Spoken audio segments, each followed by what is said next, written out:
Dear students, welcome back.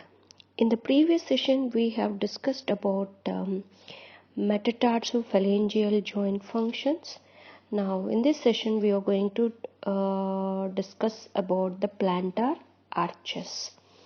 Okay. The bony and ligamentous configuration of talocalcaneonavicular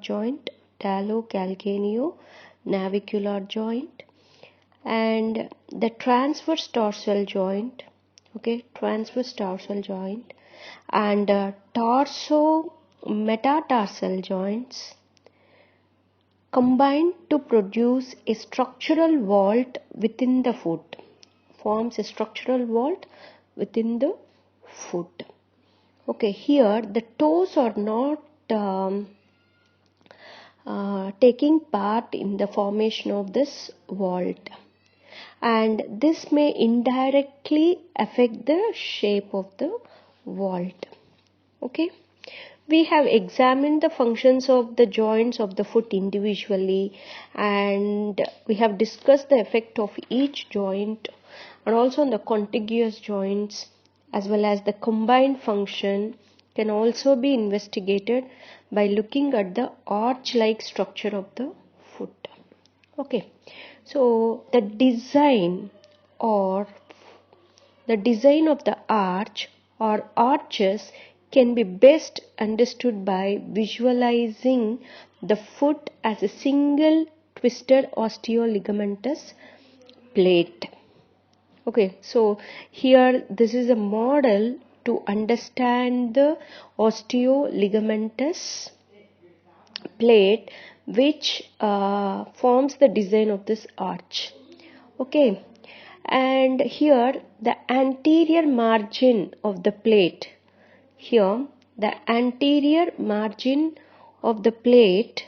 is formed by the metatarsal heads. So here you can find this is the metatarsal heads. This is the anterior margin.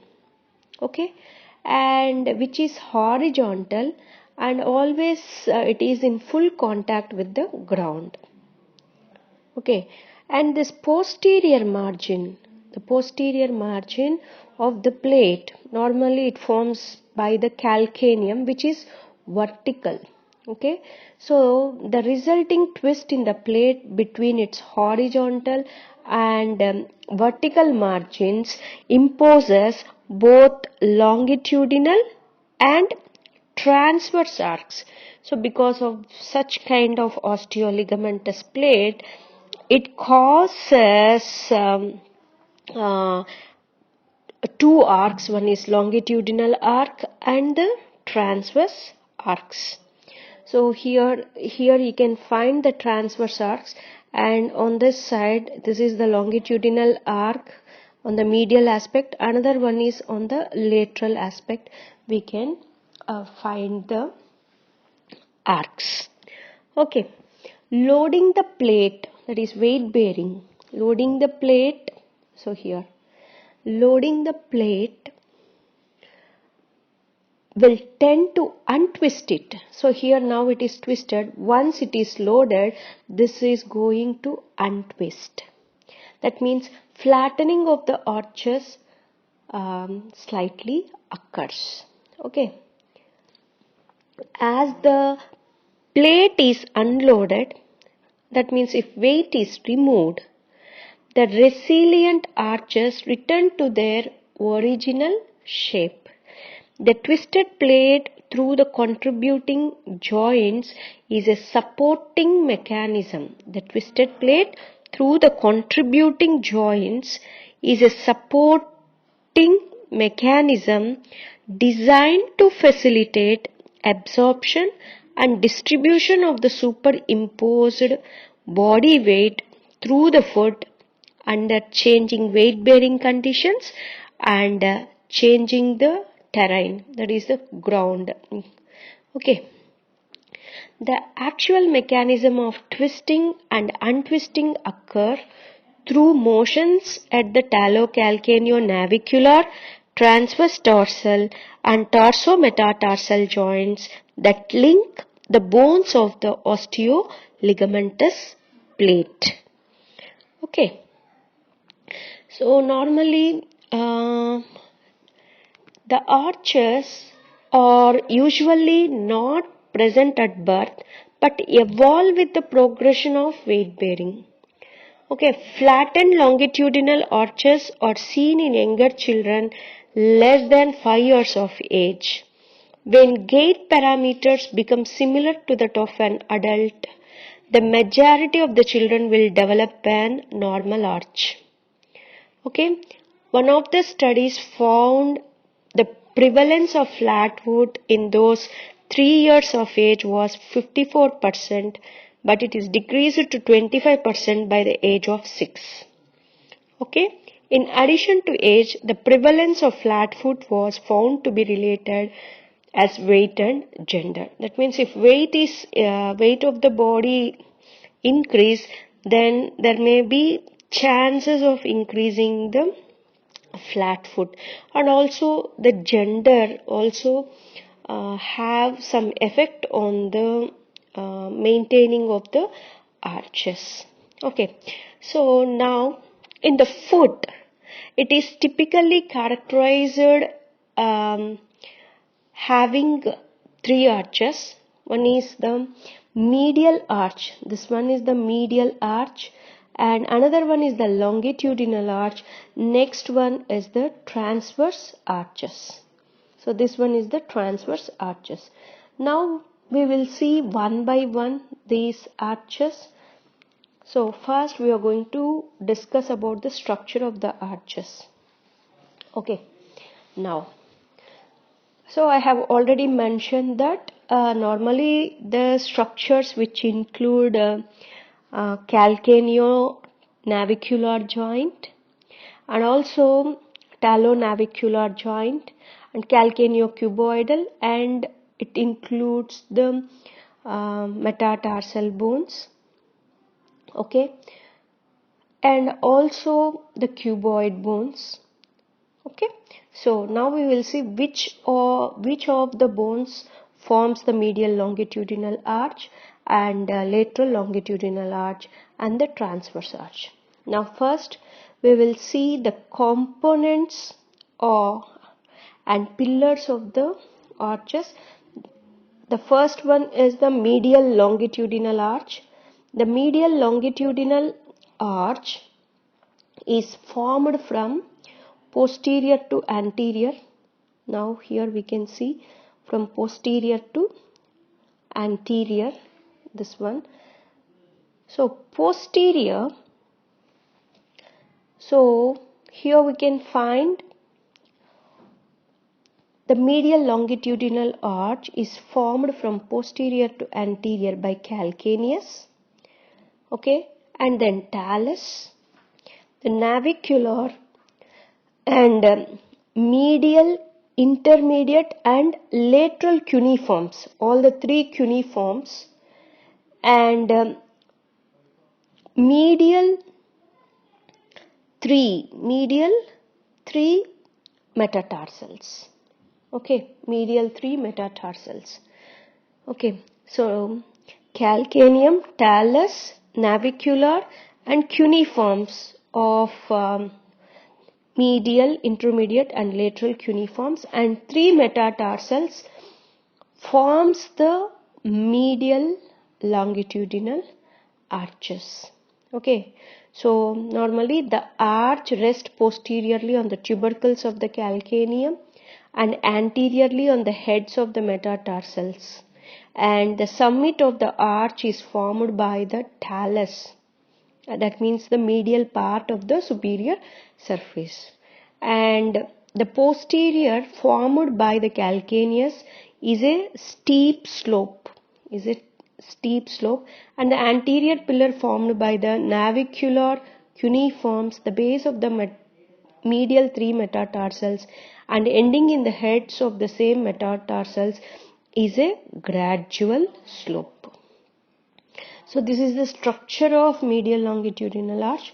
Now we will see the lateral longitudinal arch, which is formed by again calcaneum and directly cuboid. Okay, only on the medial side only we can see the navicular bone, and the lateral side we can find this cuboid. So calcaneum, cuboid and lateral two metatarsal bones. All these forms the lateral longitudinal arch. The arch rests posteriorly on the calcaneus and anteriorly on the heads of the two lateral metatarsals, and the summit is at the calcaneo-cuboid joint. So the posterior pillar is formed by the lateral part of the calcaneum, is short and has a sharper decline, which is having a sharper decline when compared to the medial arch.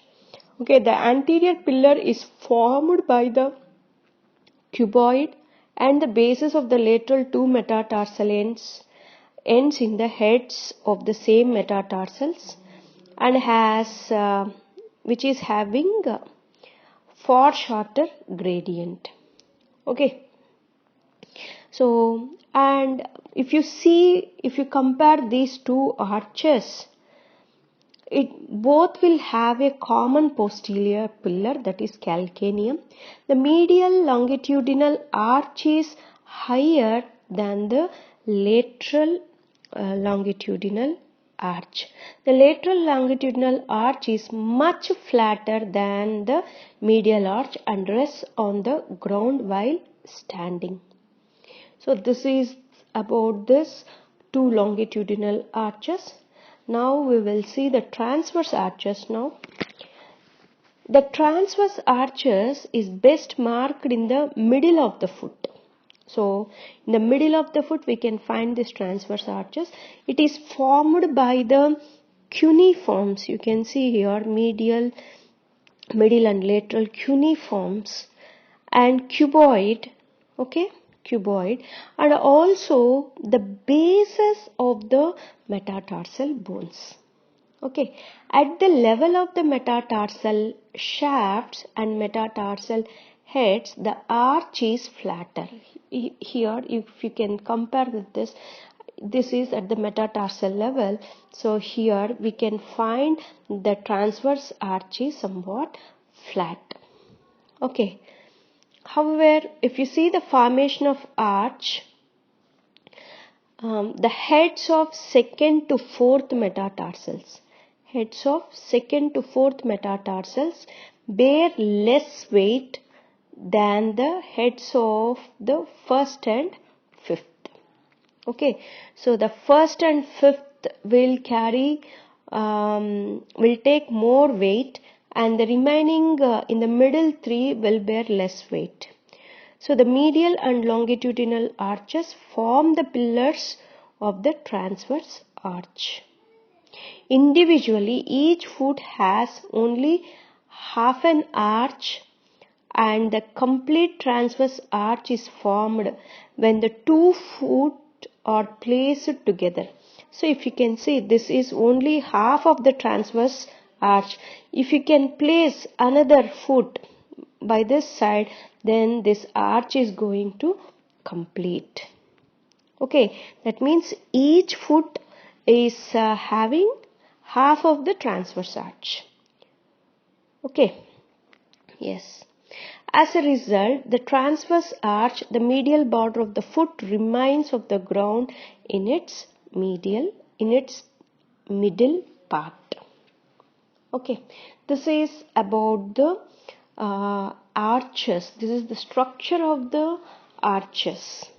Okay, now we will see the functions of this arch now. Okay, before we'll discuss about the functions, we have to know what are the ligamentous structures which give support to these arches. Okay, so here the ligaments which are giving support to the longitudinal arches are, one is the plantar calcaneonavicular ligament, that is called as spring ligament, and the interosseous talocalcaneal ligament. Okay, and so in this pic we can see the medial aspect.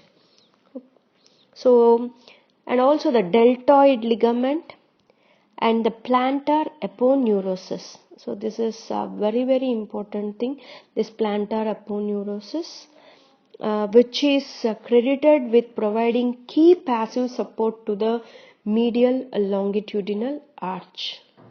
Okay, the articular portion of the spring ligament directly supports the head of the talus and is the most important static stabilizer. The laterally located long and short plantar ligaments support the longitudinal arches. So long and short plantar ligament are going to support the lateral longitudinal arch and may also contribute indirectly in supporting the medial longitudinal arch. Normally this short plantar ligament we can't see on the medial side, so it is only a projected one. So this short plantar ligament is the projected one. So it is normally located on the lateral aspect. So the short and long plantar ligaments give support to the lateral longitudinal arch, and these two ligaments indirectly plays a supporting role for the medial longitudinal arch. Okay. Now if you see the function of these arches, so mainly to accomplish the weight bearing mobility function, the plantar arches must be flexible enough to allow the foot to reduce the impact of the weight bearing forces. That is one function, and also decrease the superimposed rotational motions and adapt to changes in the supporting surface So to accomplish, this is for to accomplish the weight bearing mobility function. Now if you see the weight bearing stability functions, so it is having this function of arches will have mobility as well as stability. Okay, so we have seen this mobility, and now how these arches are going to work in the stability means, so these arches must allow distribution of weight through the foot for proper weight bearing. So distribution of weight. Okay, and then conversion of the flexible foot to a rigid lever. So conversion of flexible foot to a rigid lever. Okay, the mobility and stability of the arches of the weight bearing foot may be examined by looking at the role of the plantar aponeurosis and by looking at the distribution of weight through the foot in different activities. These are the functions of the arches. Now we will see the role of plantar aponeurosis in the function of arches. What is the role? As we know that the plantar aponeurosis providing a key passive support to the medial longitudinal arch. Now we will see how it is going to help in that passive support. Okay, so now we will see the function of this plantar aponeurosis. Okay, yes. The plantar aponeurosis, normally it is also called as plantar fascia, which is a dense fascia that runs nearly the entire length of the foot. It begins posteriorly on the medial tubercle of the calcaneum and continues anteriorly to attain by digitation to the plantar plates and then via the plates to the proximal phalanx. Normally we can see the plates below the heads of the metatarsals and proximal, and then it reaches to the proximal phalanx of the each toe. Okay, so the main function here with this plantar aponeurosis, from the beginning to the end of the stance phase of gait, tension on the plantar aponeurosis increases with maximum tension averaging 96% of the total body weight as force is transmitted from the Achilles tendon to the forefoot. Okay, and some of the experiments have shown that the plantar aponeurosis deforms or stretches 9% to 12% during the stance phase of gait. For this reason, the function of the aponeurosis in supporting the arches has been compared to the function of tie rod on a truss in classical description. So this is the type of model to explain the function of this plantar aponeurosis. So the truss and a thyroid form a triangle. The two struts of the truss form the sides of the triangle.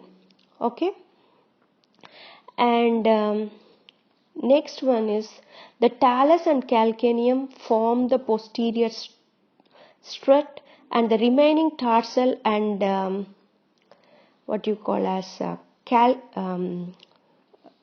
tarsal and metatarsals form the anterior strut.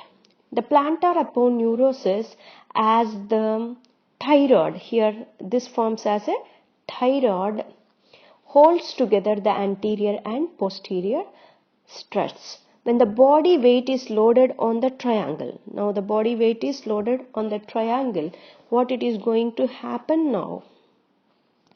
So here the structural design is efficient for the weight bearing foot because the struts are subjected to compression forces. The struts are nothing but bones, but as the thyroid aponeurosis is subjected to tension forces. So the bones will undergo compressive forces and thyroid is subjected to tension forces. Bending moments to the bone that can cause injury are minimized. It was found that when the foot is loaded, considerable tension develops in the plantar aponeurosis while strain in the spring. So while the strain in the spring and long plantar ligament is less. The fibrocartilaginous plantar plates, normally it is located near the metatarsophalangeal joints, are organized not only to resist compressive forces from the weight bearing on the metatarsal heads, but also to resist tensile stresses which are applied through the tensed plantar aponeurosis that connects to them. Therefore, each biological structure is positioned to maximize its optimal loading pattern and minimize the opportunity for injury. Okay, so this is the main role of this plantar aponeurosis, which was explained through this effect. Okay, so the plantar aponeurosis and its role in arch or support or link to the relationship between the plantar aponeurosis and the metatarsophalangeal joints. Okay, when the toes are extended, here you can see, when the toes are extended at the metatarsophalangeal joints, whether the motion may be active or passive, or weight bearing or non-weight bearing, the plantar aponeurosis is pulled increasingly tight. So once these are pulled here, the proximal phalanges glide dorsally. Here the proximal phalanges glide dorsally in relation to the metatarsals, as the metatarsal head glide in relatively plantar direction on a fixed toes. The metatarsal head acts as pulleys around which the plantar aponeurosis is going to pulled and tightened. As the plantar aponeurosis, which is wrapped around the metatarsal heads and is tensed with metatarsophalangeal extension, the heel, okay, here the heel and metatarsophalangeal joints are drawn together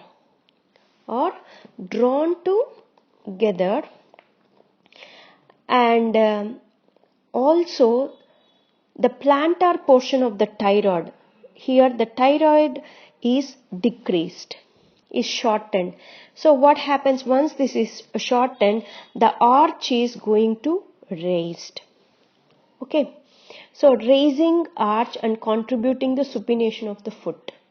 So once the supination of foot is happening, this phenomenon is referred to as windlass mechanism. So which allows the plantar aponeurosis to increase its role in the supporting the arches as the heel rises. So once the supination occurs, that means it becomes extreme supination. What it is going to happen, it is going to lock and it becomes a rigid lever, and which helps in the rises of the heel, and the foot rotates around the metatarsophalangeal joints in weight bearing, causing the metatarsal break. Okay, so the tension in the plantar aponeurosis in the loaded foot is evident if active or passive metatarsophalangeal extension is attempted when the triangle is flattened. Okay, so this is all about the function of this plantar aponeurosis during weight bearing. Okay, so and also the range of the metatarsophalangeal extension will be limited if further lengthening of the aponeurosis is limited. Okay, or alternatively raising the height of the triangle by acting directly on the struts can unload the thyroid. Okay, for example, when the tibia is subjected to lateral rotatory force, the hind foot will supinate, the posterior strut will become more oblique, the height of the medial longitudinal arch will increase, and then the plantar aponeurosis will be relatively unloaded. The reduction in tension in the plantar aponeurosis will allow an increase in the range of metatarsophalangeal extension. So this is all about the function of plantar aponeurosis. Okay, so and these are all the structures of the plantar arches and function. What are the functions of the plantar arches and what is the major function, major role of this plantar aponeurosis in maintenance of stability of the arches we have discussed. In the next session we are going to discuss about how the weight is distributed through ankle and foot complex. Thank you.